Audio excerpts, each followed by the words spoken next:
how are you guys? I wanted to talk for a minute about 3 of my favorite guys and how I believe they are making huge strides for young conservatives. These guys are Elon Musk, Dave Portnoy, and Joe Rogan. If you don't know who they are, Elon Musk, founder of Tesla and SpaceX, Titan in his field. You have Joe Rogan, the king of all podcasts, comedian, host, Titan in his field. You have Dave Portnoy, the founder and president of Barstool Sports, a huge media company. They do a lot of comedy and sports. They have a bunch of different podcasts and all kinds of content that they create under him. All of these guys are just huge and very influential in their fields and have a very large young male fan base. Now, recently what they did, let's first go with Joe Rogan. First, if you need anything to watch, if you're a little bored during the quarantine, or if you're not bored, if you just want to watch it, Joe Rogan recently had Ben Shapiro on his podcast, which I really appreciated this close to the election, and that was some of my favorite Ben Shapiro that I've ever seen. It was really nice. I think they're both really comfortable with each other now. You saw Ben Shapiro joking a little bit, and I felt like sometimes he can go really hard, which I feel like turns off people in the middle or people to the left, but I felt like he did a really good job.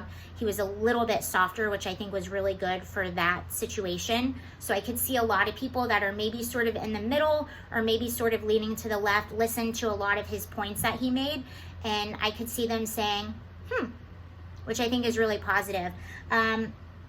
So he had Ben Shapiro on recently, and recently a lot of people were talking about his announcement that he is in fact going forward with his move to California. Now, if you know Joe Rogan, you know he's a huge comedian. He's doing comedy several nights a week, and here in LA, you have the Comedy Store, the Laugh Factory, the Improv, huge comedy venues.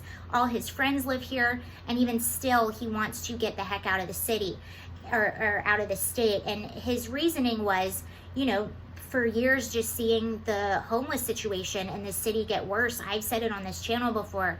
I live in LA. There are streets that I used to be able to walk down a few years ago or even just a year ago that I can't walk down anymore. I don't feel safe. I live in a very nice residential area, and the reason I moved here and I pay so much is so I can feel safe. But now even just being in front of my house, I have to be careful because there's homeless guys on drugs walking back and forth all the time. You see people passed out face down right on your neighborhood, and that's maybe on a weekly basis. So he's seeing this. He's seeing the handling of the coronavirus situation. We keep going back on lockdown. We keep having freedoms taken away from us while we're allowing thousands of protesters to march in our streets every day. And our governor never condemns that. He condemns the law-abiding citizens who are doing what he asks, who simply just want to go back to work, but not the thousands of people who are gathered together, a lot of which are not wearing masks, are not distancing, and that's being allowed to happen. You see Mayor Garcetti excusing violent, riotous behavior and siding with the mob violence. You now have our police force that's going to be cut by like $150 million or something crazy like that. So you have all of these things going on, and that was Joe Rogan's basically case for wanting to move to Texas, and you can't blame him.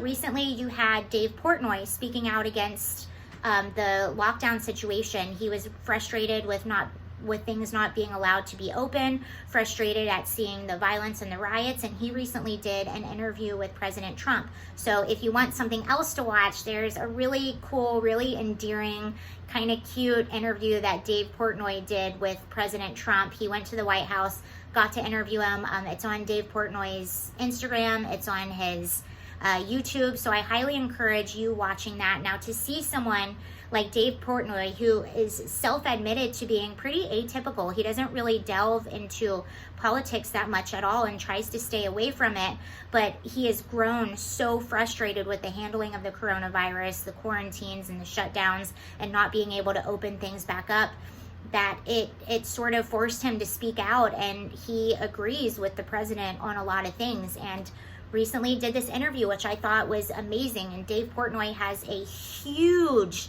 huge fan base of young males, and I would imagine typically liberal young males. So imagine what that's doing for the movement. Imagine what somebody like Joe Rogan saying he's tired of these policies.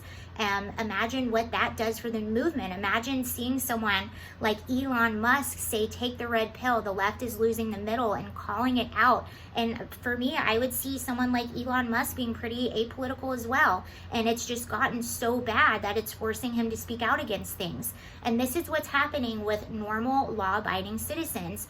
The Democrats were able to get away with telling us lies in the past, but it's getting to the point now where it's actually in our backyard, and we're seeing the truth, and we're seeing the huge gap between what's actually going on and what the people actually want and what Democrats are saying publicly.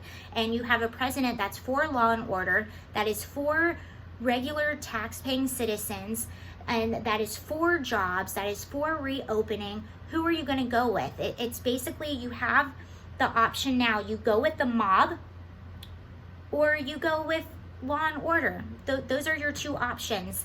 And I think that the silent majority is growing. I was recently in San Diego over the weekend, and I was on a harbor, and I will tell you, I probably counted about 15 Trump signs on boats in the harbor, and I'm not used to seeing that. To me, it's like seeing a unicorn because I live in LA.